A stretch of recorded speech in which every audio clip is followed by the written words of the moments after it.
Hi everyone, today a tutorial on how to loom knit a gnome on a loom, a Christmas gnome. And you can either make a gnome with a kind of tassel, or you can make a gnome with a pom-pom. The link to the pattern can be found beneath this video, and you can actually apply all the techniques you use for the Christmas tree hat to it as well. And you see two different gnomes here, and one is with 2 bumps and the other is with 3 bumps. You can make the head as big or small, or the gnome as you want it to be, and you do that by decreasing. The first rows you knit with a garter stitch, for example, so you also prevent the head from curling. But you can also like it to curl, so then it doesn't matter and you don't knit any garter rows. And of course you can also make the head different than in the example. You use some more knit rows when starting, for example, or you can even knit more purl rows so that the bump gets even bigger. That's all up to your own creative mind. With the head in the example, you cast on 24 stitches with a, in this case, long tail cast on. I'll show you in a nutshell all the techniques I used for the head, and all these techniques you see in this video you will find a video with an extended version as a link in the pattern. With yarn skein you make an E-wrap movement, and with the tail's end you make a U-wrap movement, and then you knit over the bottom over the top loop. What's very important here is that you adjust your tension well to the peg, so you don't get any loops at the underside or at the bottom.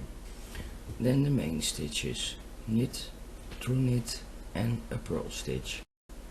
They look almost the same the way you knit them, but the only difference is the true knit is you grab the stitch from below or beneath the stitch, and either you loop it through, you grab the loop with your fingers and then you put it back on the peg, or you knit it just like me and you loop it through with the hook and you put it back on with the hook, and you can use the ridges to put it back. Same for the purl stitch. Either you grab the stitch when you have looped it through and you put it back like this, or you just hold the loop with your hook, and you can use your working yarn as a kind of leverage, and then you put it back with your hook, and you use your ridge as well. The stitch opens better then. And with this purl stitch you are going to create the bump. After knitting 4 rows of purls, you will look carefully that you grab the stitch that is exactly underneath, and that's your last row of true knit you're going to put back on. And you do that with all the stitches, and then 2 stitches will be on your pegs, and you knit them both together as I show you here, and so you have created a bump. And then you are going to decrease. You put 2 stitches on help needles, you move your center stitch. There's also, you put your marker back so you know in the next row you are going to decrease, you have to do your decrease over there. You attach the flexee again, or you will first put left back and then right, or right back and then left, that doesn't matter, as long as you do it the whole project in the same way. And you knit those three stitches together, and that way you have decreased 2 stitches, and at your last row you will do a drawstring. Then you're done with the head, and now I'll show you my way of making a nose. I do this with a kind of I-cord. You zigzag the yarn to the pegs on the loom. You knit your first row and you knit all the stitches, and you loop your yarn behind. And you keep on doing this, pass behind the yarn and always knit the stitches in the same direction until you think your nose is big enough. What you actually do here is doing a drawstring cast on and cast off, so you can pull the two sides together, and so there is a there appears a kind of rounding in the middle. You can do this with a needle, but you can also say I'll pull the yarn through on the loom. This is your last row, and I say that's my way of making a nose, but of course there are other ways to make a nose. So after looping the drawstring, you take the stitches off and you already see the drawstring. And you model it a bit in its right shape, and on both sides you pull the drawstring through the fabric, or rather the nose. You keep pulling at the nose until you have the right shape. And of course you're going to attach the drawstring. You actually secure it with a knot on the wrong side, and you do it the same with the other side of the drawstring. Actually you make a kind of circle, so you make the drawstring just like you would do with a hat, and the strings you tie together, and the long tail ends, those you are going to use to put his nose on that little hat. So you just look at what your nose needs, and I could say that. And you join the drawstring like you do here, and you weave it in. So you modify a bit, you put it on, strand your needle, and you pull them through on both sides. You might just pull them through the nose again from underneath, and you are going to weave it in. I make an extra knot, but of course you can also weave the strands in separately. That doesn't matter. Also here you actually have the creative freedom to do it the way you think is right.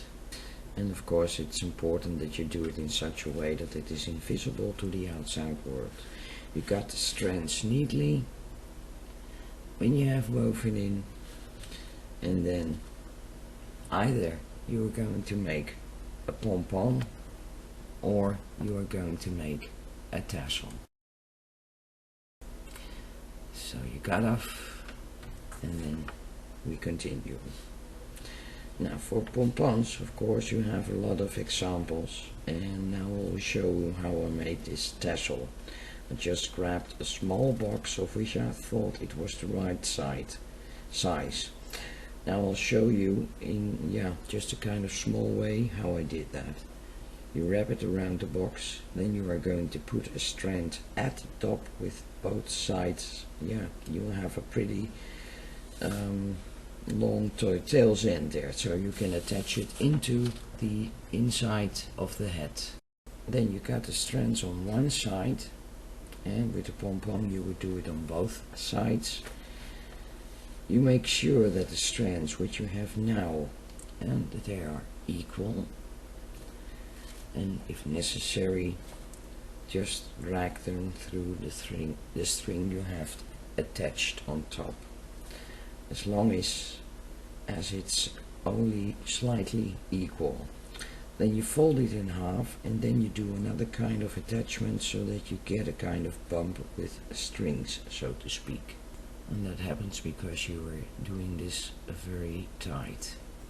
And those strings you can just stuff in between your tassel.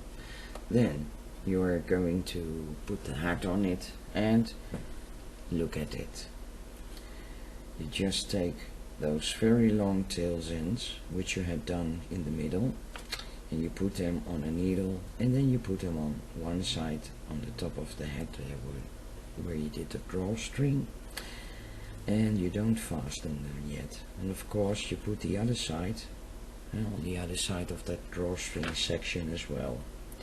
This way you divide it evenly, and you can use the top drawstring stitches for that. And then you have to take a look at what's best. You just pull a little, and then you can turn the hat inside out again.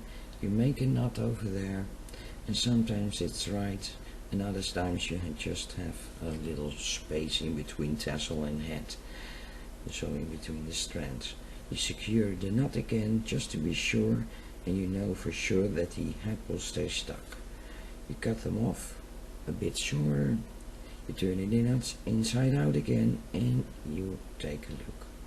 You will model and modify it a bit. If necessary, you got some more beard hairs. Now, I showed it to you with the tassel, but in principle it works exactly the same with the pom-pom. If you also take a long strand and attach it to the inside of the hat, it works fine. The pom-pom you see in the picture, I tried to attach the cap around the pom-pom, but it didn't go exactly the way I had planned. So the way I show it to you, by showing it with the tassel, is a good way to attach it on the inside, and then it's not visible. Well, thanks for watching again, and see you next time, and have fun making your own Christmas gnome. And I will certainly pronounce it the wrong way, gnome, but gnome is how we Dutchies would say it. Bye bye.